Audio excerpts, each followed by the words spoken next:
एक घोड़ी ने इंसान के बच्चे को जन्म दिया। आखिर ऐसा क्यों हुआ?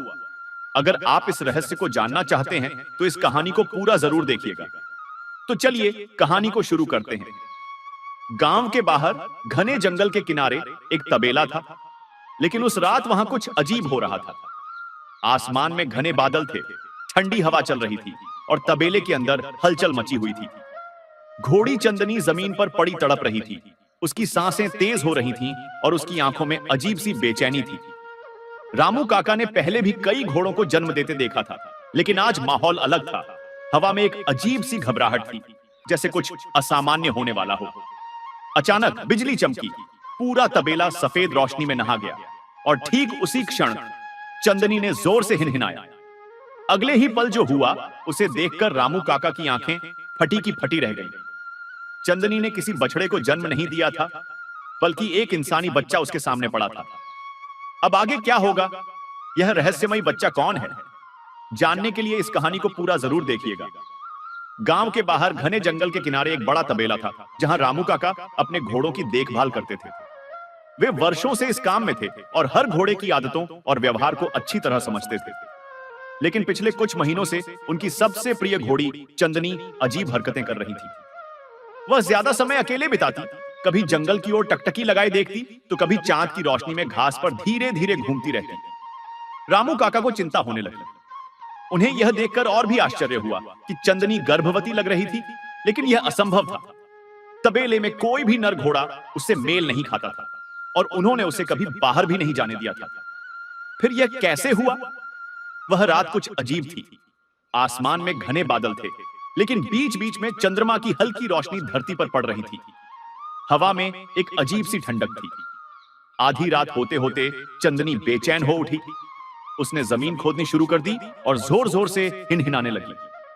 रामू काका दौड़े दौड़े तबेले में आए और जो दृश्य उन्होंने देखा वह अविश्वसनीय था। चंदनी को प्रसव पीड़ा हो रही थी। रामू काका को पसीना आ गया। उन्होंने कई घोड़ों के जन्म देखे थे, लेकिन इस बार कुछ अलग था। आसमान में बिजली चमकी और ठीक उसी समय चंदनी ने एक बच्चे को जन्म दिया। लेकिन वह बच्चा घोड़े का नहीं था, बल्कि इंसान का था। गांव वालों ने जब यह सुना तो भागते हुए तबेले की ओर आए। सबने देखा कि चंदनी के पास एक नवजात शिशु पड़ा था। वह एक सामान्य बच्चा नहीं था। उसकी त्वचा दूध जैसी सफेद थी, उसकी आंखें नीली और चमकदार थीं और उसके सिर पर हल्के सुनहरे बाल थे। वह बिल्कुल शांत था, न रो रहा था न ही घबरा रहा था। चंदनी भी शांत खड़ी थी, उसकी आंखों में मातृत्व का स्नेह झलक रहा था।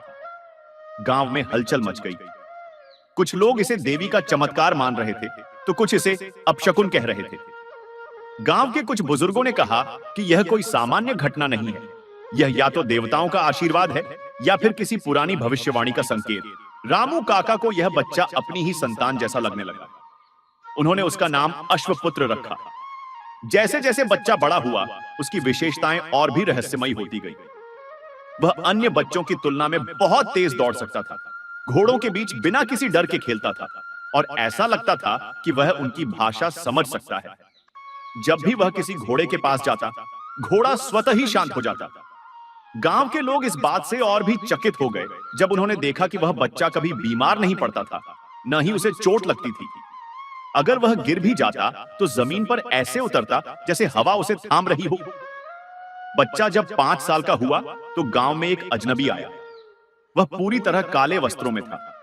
उसके चेहरे पर लंबी दाढ़ी थी और उसकी आंखें गहरी और गंभीर थीं। वह सीधा रामू काका के पास गया और बोला, यह बच्चा इस धरती का नहीं है, इसे यहां नहीं रहना चाहिए। समय आ गया है कि इसे अपने असली स्थान पर ले जाया जाए। रामू काका हक्के बक्के रह गए। उन्होंने कहा, यह मेरा बेटा है, मैं इसे किसी को नहीं दूंगा।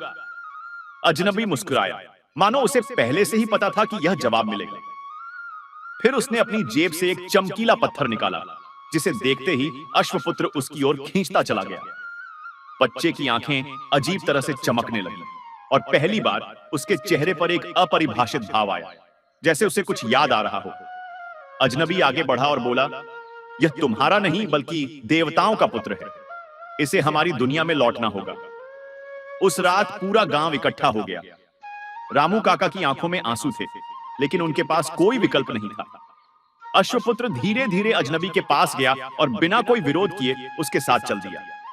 जैसे ही वे जंगल में घुसे, अजनबी ने सीटी बजाई। अचानक घने कोहरे के बीच से एक विशाल सफेद घोड़ा निकला, जिसकी आंखें भी उसी बच्चे की तरह नीली थीं। अजनबी बच्चे को घोड़े पर बैठाकर बोला, जब भी कोई सच्चे दिल से इसे पुकारेगा, यह लौटेगा, लेकिन अब इसे जाना होगा। घोड़ा बिजली की गति से दौड़ा और देखते ही देखते कोहरे में गायब हो गया। अगले दिन चंदनी भी तबेले से लापता थी। उसके पैरों के निशान जंगल की ओर गए थे, लेकिन थोड़ी ही दूर पर वे अचानक समाप्त हो गए, जैसे वह हवा में विलीन हो गई हो। गांव के लोग महीनों तक इस रहस्य को समझने की कोशिश करते रहे, लेकिन कोई उत्तर नहीं मिला। परंतु जब भी पूर्णिमा की रात आती, हवा में घोड़े की टापों की आवाज और एक बच्चे की हंसी सुनाई देती, मानो अश्वपुत्र और चंदनी अब भी कहीं आसपास थे। क्या आपको लगता है कि अश्वपुत्र किसी दिन वापस आएगा? अपनी राय कमेंट में बताएं। अगर आपको यह कहानी पसंद आई हो तो वीडियो को लाइक करें और ऐसी ही रोमांचक कहानियों के लिए चैनल को सब्सक्राइब जरूर करें। गांव में कई साल बीत गए।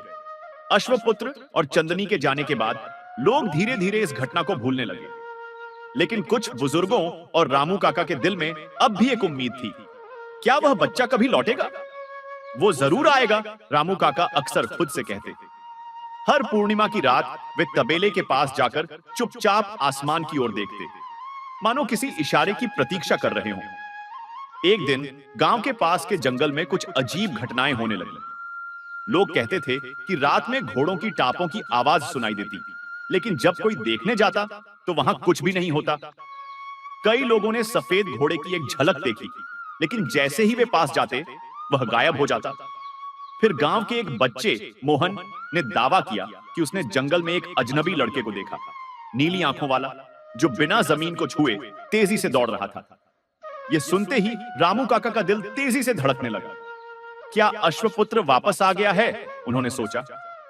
एक रात जब पूरा गांव गहरी नींद में था, रामू काका को तबेले से हलचल की आवाज आई। वे भागकर वहां पहुंचे और देखा कि उनके सभी घोड़े बेचैन थे।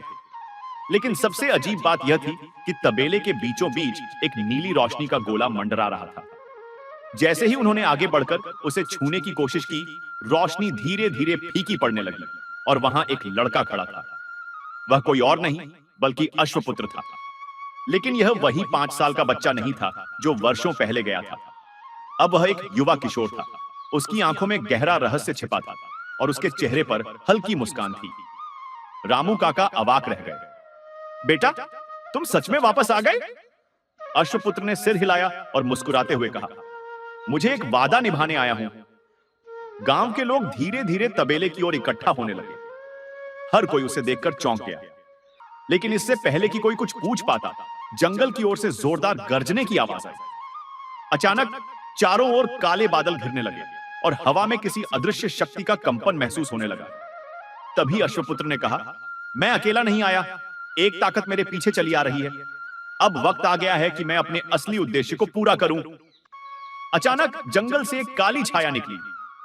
वह इंसान जैसी थी, लेकिन उसकी आंखें जलती हुई अंगारों की तरह चमक रही थीं। हवा में गूंजती उसकी आवाज ठंडी और डरावनी थी।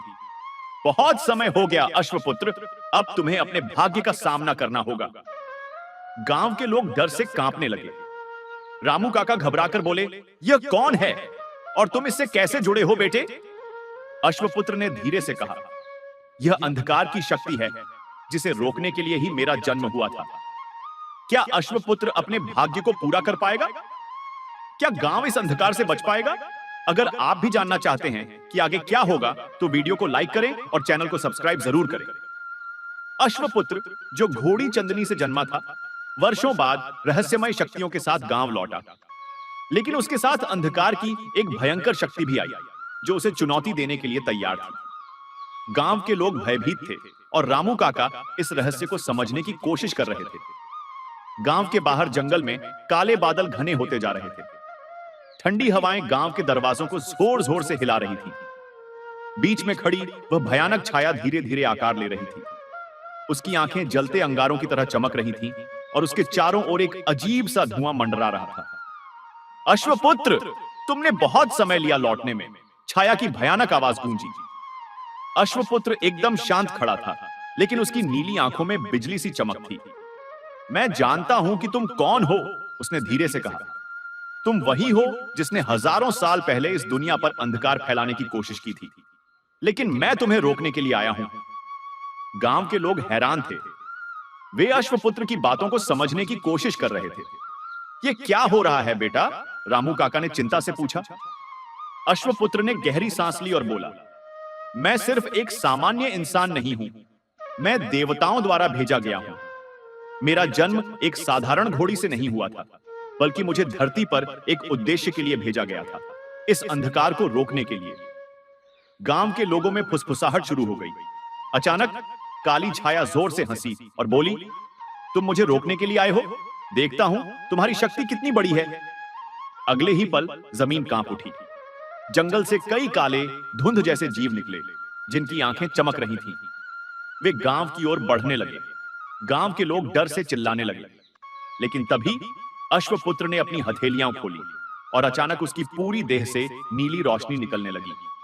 अब समय आ गया है, उसने कहा और पूरी शक्ति से जमीन पर पैर पटका। अचानक एक जोरदार गर्जना हुई और आसमान से बिजली कड़कने लगी। अश्वपुत्र ने अपनी बाहें फैलाईं और जंगल के अंदर से सफेद घोड़ों की एक सेना निकली। वे हवा में दौड़ रहे थे और उनकी आंखों में भी वही नीली चमक थी। अश्वपुत्र और छाया के बीच युद्ध शुरू हो गया। काले जीव गांव की ओर बढ़ रहे थे, लेकिन सफेद घोड़े उन्हें रास्ते में ही रोक रहे थे। अश्वपुत्र ने एक जोरदार हुंकार भरी और उसकी हथेलियों से शुद्ध प्रकाश की दो लहरें निकली, जो सीधा छाया की ओर बढ़ गई। छाया चिल्लाई, नहीं, यह शक्ति मुझसे ज्यादा तेज है। कुछ ही पलों में वह धीरे धीरे सिकुड़ने लगी और अंत में एक भयंकर विस्फोट के साथ गायब हो गई। जंगल में अंधकार हट चुका था। घोड़े अब शांत थे। गांव के लोग धीरे धीरे बाहर निकले और देखा कि आसमान फिर से साफ हो गया है।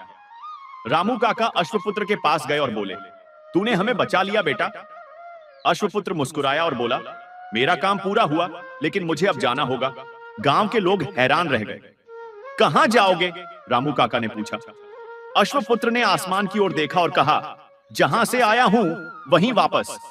जब भी इस गांव को मेरी जरूरत होगी, मैं लौटूंगा। अगले ही पल सफेद घोड़े फिर से उसके चारों ओर इकट्ठा हो गए। अश्वपुत्र ने घोड़ी चंदनी की पीठ पर बैठकर आसमान की ओर देखा और फिर तेजी से जंगल की ओर बढ़ गया। क्या अश्वपुत्र कभी लौटेगा? क्या यह अंत था या एक नई शुरुआत? अगर आपको यह कहानी पसंद आई तो वीडियो को लाइक करें और ऐसी ही रोमांचक कहानियों के लिए चैनल को सब्सक्राइब जरूर करें।